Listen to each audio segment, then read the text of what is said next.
Let's try a few examples using some of our basic rules that you can see in the notes. So we'll start with some fairly simple examples of how to deal with these exponent rules. So the first one here, x to the fourth times x squared.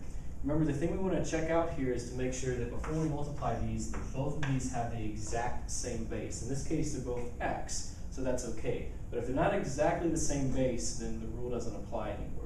But since we have the exact same base x here, when we multiply them, that means we just want to add the exponents. So we'll end up getting x to the sixth.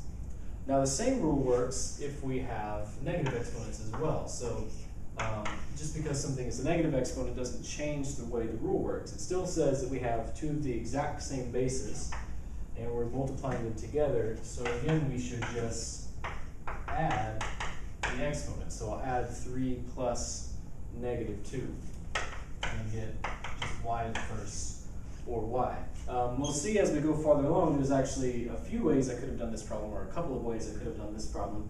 And this happens a lot with these exponent rules, that sometimes there's 2 or 3 ways you could tackle the problem and still get the same answer. The more of them you do, you'll start to develop your own habits as to which way you like to solve them and which ways you prefer to go about using the rules.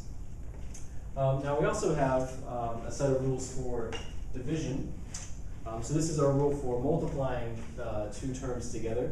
If you remember dividing 2 terms, we want to subtract the exponents. So specifically, we have to make sure we do this in the right order.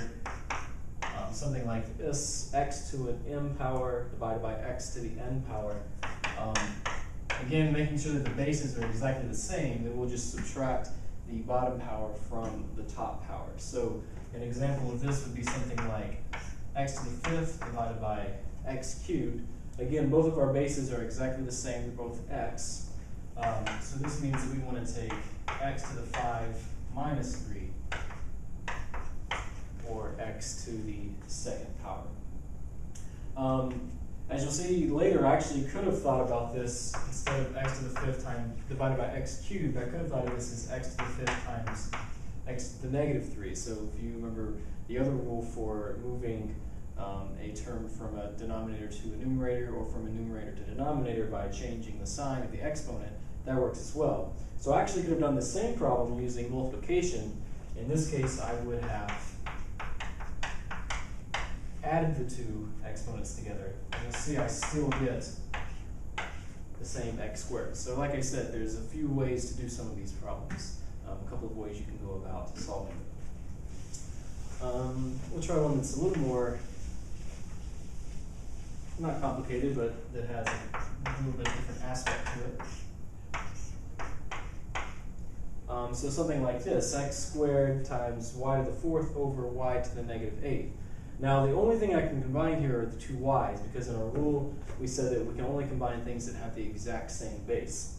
So in this case, the x squared is just going to hang out. It's not going to combine with anything. So I actually end up getting just the x squared.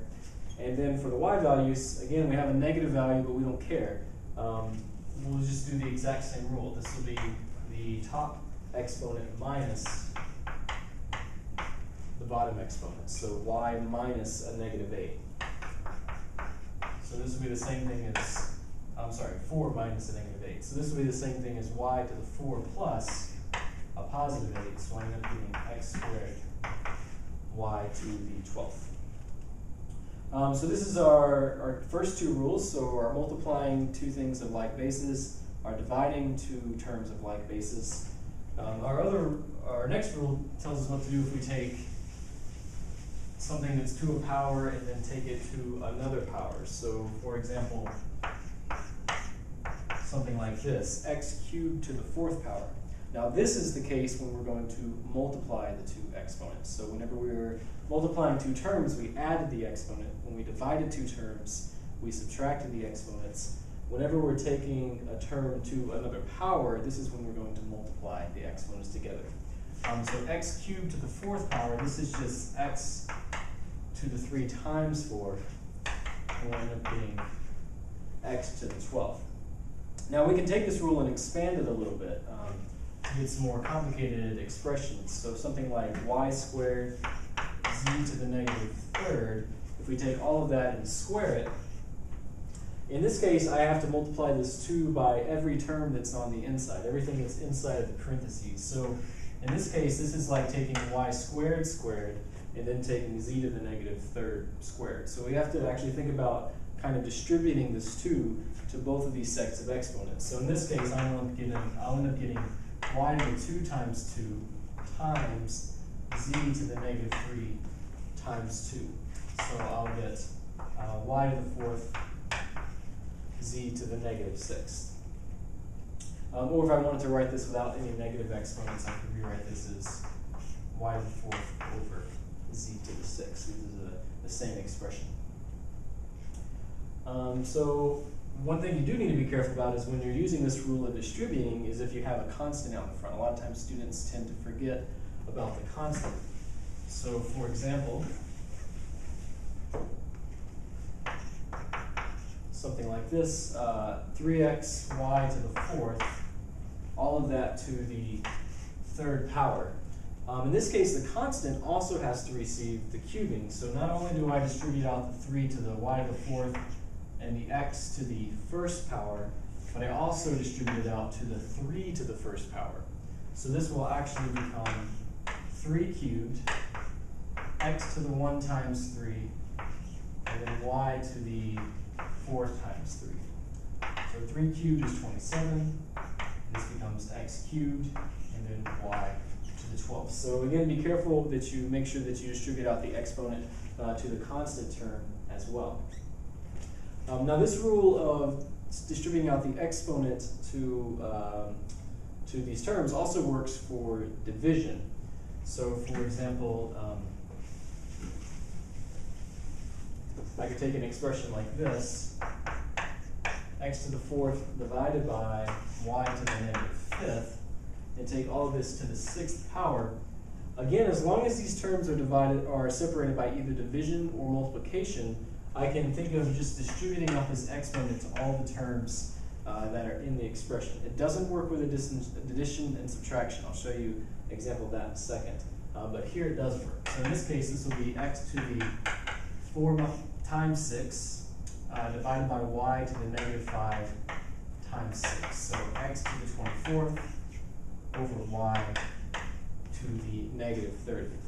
Or again, if I wanted to write this without any negative exponents, I can move this from the denominator to the numerator and just change the sign of the exponent. So x to the 24th times y to the positive 30th.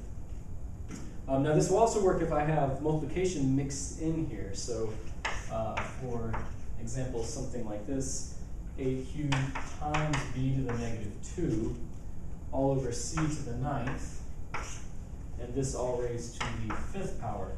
Again, since everything in this term, in this expression is separated by multiplication or division, I can just think about this 5 being distributed out to all of the exponents in all of these terms. Now again, be careful, if there's a constant, you also have to distribute out to the constant. In this case, we don't have one, so it's not too much of a problem.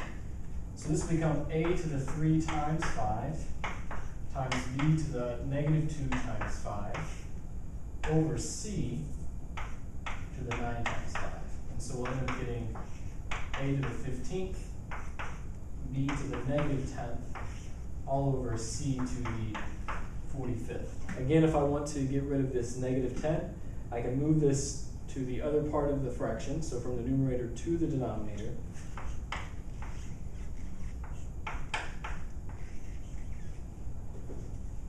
So I'll end up with a to the 15th in the numerator, and then c to the 45th in the denominator, and b to the positive 10th in the denominator as well. Again, you can always move it back and forth as long as you change the sign of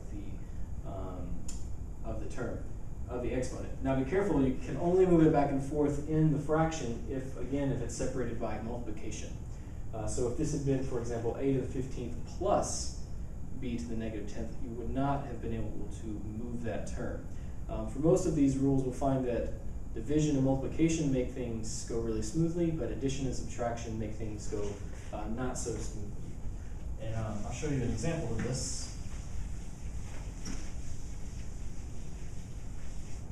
For example, let's take that same idea, x to the 6th plus y to the -2 all over z squared. In this case, I cannot take this y to the -2 and bring it down to the bottom because it's actually part of this entire term here. It's x to the 6th plus y to the -2. So if these terms are separated by either a plus or a minus, you can't just move things throughout the fraction. Only when they're separated by multiplication. So be really careful about that. Another rule you want to be careful about is when you're taking something to the power. For example, here, I cannot distribute this 4 to the 2 and the 3. For example, this answer is not x to the 8th plus y to the 12th. And again, it's because these terms are separated by addition. If they've been separated by multiplication, no problem. Or division, no problem. But if you take terms and separate them by addition or subtraction, again, in this case, I cannot distribute the 2 to both of these. This would not be x squared minus y to the 4th. That's not the right answer. What we would have to do in this case is actually multiply this entire thing out. So we have to multiply this x squared plus y cubed times x squared plus y cubed times x squared plus y cubed. And then the fourth time, x squared plus y cubed. We have to actually FOIL this out 4 times to find the answer. There are some methods we have that make this a little more efficient. But this is what this really means. It means to take all these and multiply these out. As we go a little farther into algebra, you can find a way to do this a little more easily than trying just to FOIL it out. But the basic idea is that for our purposes here, you don't want to think about distributing out that exponent and getting this. It's kind of a no-no. I would just leave this probably in this particular form in this case. If the problem specifically said expanded, then you have another thing to deal with. But for these particular rules, just simplifying these, this is probably how you want to leave this particular form.